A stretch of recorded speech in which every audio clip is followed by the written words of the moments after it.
Monitoring of corridors and more specifically border posts is crucial when it comes to evaluating the impact of interventions targeted at relieving congestion at border posts. When we look at the impact of the interventions, to look at evidence-based information when we make our decisions and when we look at the results, and not only rely on anecdotal information and ad hoc type of information.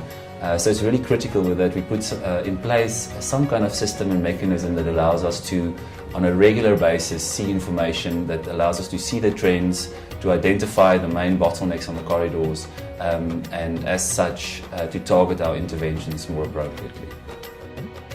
TMSA works mostly on the north-south corridor, and we have a dual approach when it comes to monitoring of the corridors when it comes to the border post delays.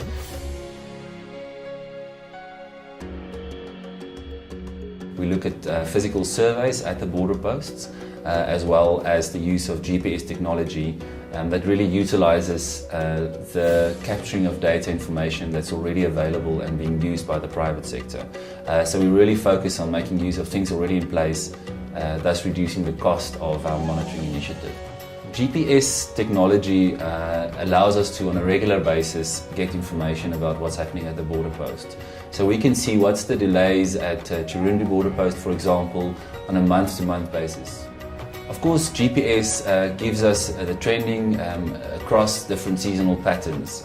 So where physical monitoring might have been skewed in terms of specific peaks or valleys in terms of seasonality of what's happening at the border post, the GPS data really gives us information across the cycles.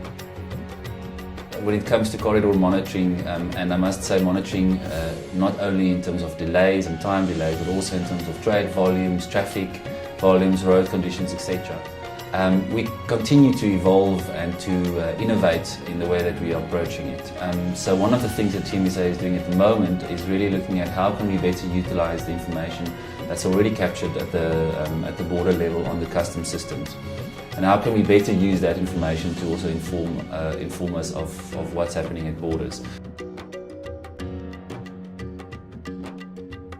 So it really becomes a border performance management initiative and system, which benefits not only us that's interested in seeing the impact of the work that we're doing, but also the border management and the countries that are looking at how their different borders are performing and how they are contributing to the effectiveness of trade facilitation in the region.